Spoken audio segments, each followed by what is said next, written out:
Hi there and welcome.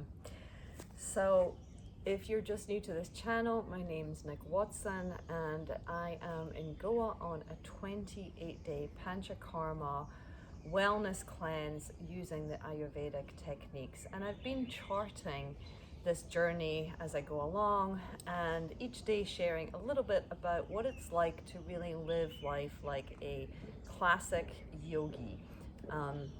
So my experience is in the West, they've kind of taken a little bit of the yoga practice, but here in India, I'm getting a full yogic experience, including all of the body treatments, the yoga, the meditation, the pranayama, and the food and the nutrition.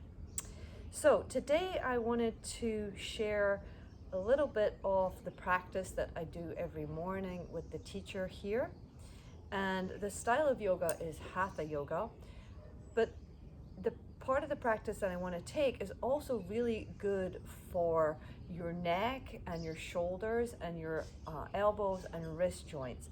So many of us in the West want to get into like really complicated poses and kind of off the bat do these amazing kind of gymnastic-y poses without really warming up the foundational parts, the joints of the body. And it's day 9, so I've been doing this practice for 9 days now, and I'm really noticing that there's much more flexibility in my wrists. And for us in the West who are using devices a lot, this is an area that gets very patterned, and when we start to have patterning and overuse, that can lead to injury, pain, and just stiffness, and then we try and take another range of motion and we've lost that range of motion. So I'll be guiding you through very quick practice for neck strengthening and relaxation, shoulders, elbows, and wrists. And I'm going to share just something that the teacher was sharing the other day, that the head weighs about 2 pounds, but when it's dropped forward, right, when it's aligned, you can see there's a nice plumb line down to my hips. When we're on a device, what tends to happen is the neck comes forward. And when this happens, there's an out of alignment, but then this 2 to 3 pounds is ready to have more gravitational pull that eventually will allow rounding. When the rounding starts to happen in the spine, on the front side of the body, the diaphragm is compressed. There's less oxygen available, and less oxygen means less health in the body. The organs aren't getting the blood supply, and the lungs aren't creating enough oxygen to keep the body healthy. And all of that can just come from this for too long and too much without doing the strengthening work to help. So we are going to be coming back up here and learning to create a nice strong back chain. So I invite you to find a comfortable seat. You don't need to be sitting in this posture at all. You could be doing this at your desk. In fact, these exercises are really easy for everyone to be doing. So just start by taking your hands to your knees and let yourself become comfortable. If you're in a space that's noisy and there's lots of distractions, I highly recommend, closing doors and making this next few minutes time for just all of your focus on this work for good postural and computing muscle strengthening. So take a nice deep breath in and exhale out, releasing down. We'll just start by dropping the chin down to the pit of the throat and then rolling your right ear over towards your right shoulder, taking the head all the way back as you breathe in, and then try to keep the shoulders very neutral, taking your head down to center, breathing out. We'll do 5 of these. So inhale to the right, all the way back, and exhale back down, resisting any urge to move the shoulders, so the shoulders are separate entities from the head. Inhale. Normally we do 10, but we're just going to keep a short version today. Exhale. Inhale. Exhale. Bring the chin back to center. And then slightly lift the chin up, pause. Take the other direction, so dropping the chin down. And you should feel like the back of the neck is lengthened up and then the chin is dropped down rather than a curving over. Chin draws slightly in towards the pit of the throat, and then taking the ear over to the left shoulder. Inhale, around, and exhale, back to center. That's one. Inhale, exhale, two. Inhale, exhale, three. And as you're doing this, you're also helping to stretch all of the nerves that run up and down the spine, the muscles, the erector spinae muscles, getting a little bit more space for the spinal column, the vertebrae, postural muscles. Last time. Inhale, exhale, chin back to the center of the chest, feeling a stretch up into the base of the skull, and then release the chin back up. That's the first thing we're going to do. Next thing, you're going to take your hands, interlace your fingers, take them to the back of the head, and you're going to push the head back into the hands. So it's not just lazy, and I'm being careful not to arch my back, right? My spine is still straight, and I'm just gently pushing my hands forward and pushing my head back. So it's like a gluing, as if I was trying to glue the back of my hands, the back of the head to my hands. So it's a push, push, push. You might even feel it in the navel. Push, push, push, hold, 3, 2, 1, and then release. We're going to switch the cross of the fingers, and then same thing, push, hold, keep pushing, maximum pushing, push, push, push, 3, 2, 1, and release. Switch again, push back, hands forward, resist, resist, and release. Last time, switch the finger cross, push, push, push,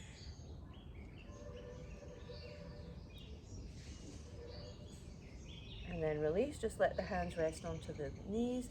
It's important between each of these exercises for the body to recalibrate and hold the muscle memory that we've just created, so we're not moving on to the next thing too quickly. Okay, the next thing we're going to do is to work the side, the scalene muscles, and I'm going to take the hands underneath your face, mold the fingers around your cheek, bring the elbows together and push down into the heel of the hand. So it's a pushing down, and at the same time the hands are pushing up, holding, 3, 2, 1, gently release. Again, push the chin down, push the heel of the hand to the chin, keeping the back of the neck long.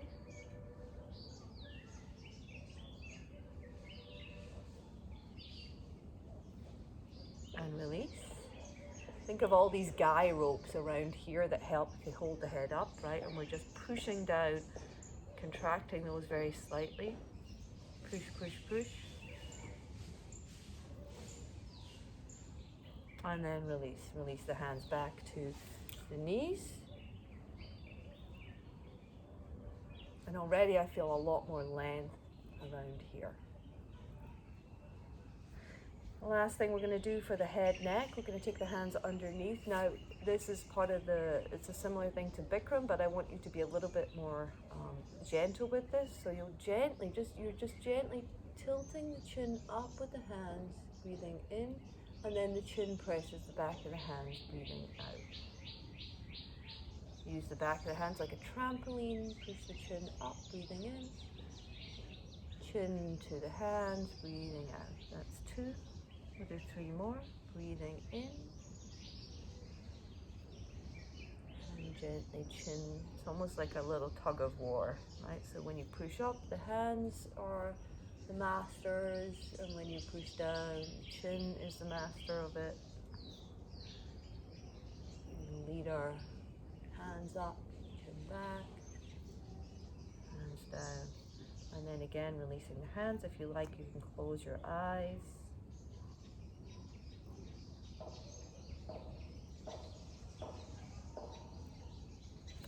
Okay, so we'll move now from the neck. The next joints would be the shoulders. So you take your fingertips, little cupcake fingers, bring the elbows out in front, and we'll breathe in, lift the elbows up, back, and around. And as they reach this point, the exhale happens. Try to bring them in close to the side. Again, breathing in. Try not to let this come in the spine, so it's not this action. You're keeping the spine pretty straight. And exhale back. We'll do 3 more. Breathing in. So there is a little bit of core involvement here, so that you're not allowing the swaying to happen in the spine. Really articulating the shoulders. And then just pause. We'll take it the other direction. So bring the elbows together. Breathing in. And back. Exhale. 1. Inhale. Exhale. 2. Inhale. Exhale. 3. Inhale. Exhale. 4. Inhale. Exhale. 5. And then release the path. Just feel the shoulder blades. Take the fingers alongside the body. You can keep your left hand down, lift your right hand up, and then take it to just above the ear, and then just gently traction the head away. So hatha yoga involves holding the postures a little bit longer, using the breath to kind of go inside the body and explore.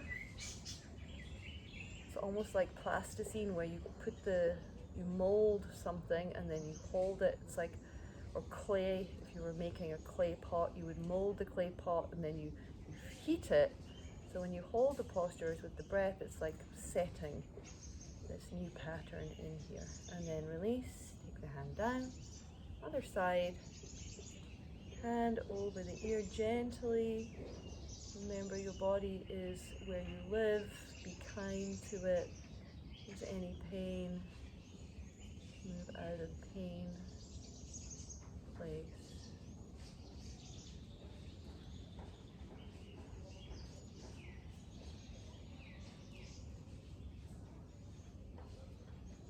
And then slowly release. Okay, from the shoulders, now we'll kind of come to work the elbow joint. So you'll extend your arm out in front of you, and you're going to take the other arm underneath and grip gently. Make a little pincer with your fingers, and you're just bringing the fingers to the shoulder. You breathe in as you extend the arm out. Breathe out, birdie beak to the shoulder. 5 times. Inhale. Try to keep your gaze point fixed ahead of you. Exhale.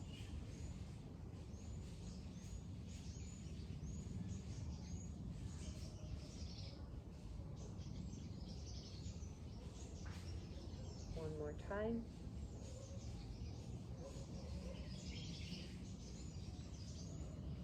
And then release. Taking the left hand out. Again, making sure the shoulder isn't forward but drawn back in. Support underneath the upper arm. Birdie beak with the mudra. Exhale. Gaze point forward. Inhale. Exhale.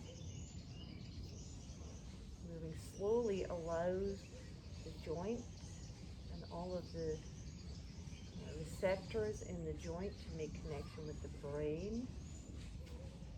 There's a mind mapping going on here.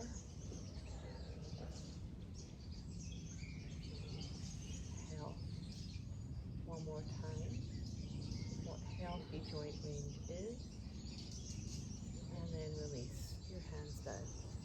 Taking your hands back onto your lap, just rest for a moment. And then we'll move down to the wrist. So this is an important one for us with our little gadgets that we're often very locked in this kind of motion, and the wrist is being locked for long periods of time. And then we might come to a yoga class and try and do something like a crow pose, where we're asking full flexion and then we're bearing body weight, right? Without doing these exercises, that's a big ask for the wrist joints. And even things like downward dog, if you don't feel stable in your wrists, then it will be very difficult and uncomfortable to hold downward dog. So you extend your arm out, try to keep the arm soft, and then grip around just above the wrist joint. So there's my actual wrist joint. I'm just slightly above that, like a bracelet, and I've got quite a tight clamp. Right? I retract the shoulder in and then make a fist. Now I want to rotate the wrist 5 times, keeping the arm straight. So there's quite a lot of strength, and I'm sending the pressure out to my hand. Right? I'm thinking like this was a big glove, like sending energy out to the wrist, locking the wrist, and then 5 rotations. So what I don't want to do is this, right? The arm is locked, the wrist is locked. 5 in the opposite direction. And I'm pulling the energy to the fist. It's not in my shoulder. I'm strengthening and stretching here. And then release, taking the other side. Again, like a glove, retract the shoulder blade in, strong arm out, grab the wrist, fist with the wrist, 5 times. Chances are one side will be easier than the other. Full concentration, 5 times other way.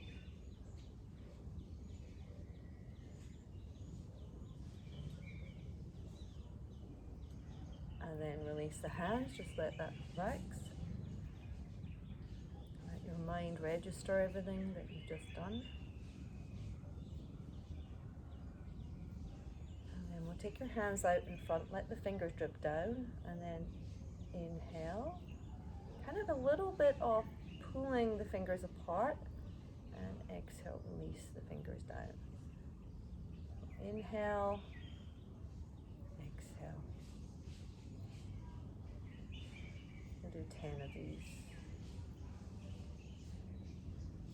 4, exhale, inhale, exhale, 5, inhale, exhale, 6, inhale, exhale, 7, inhale, exhale, 8, inhale, exhale, 9,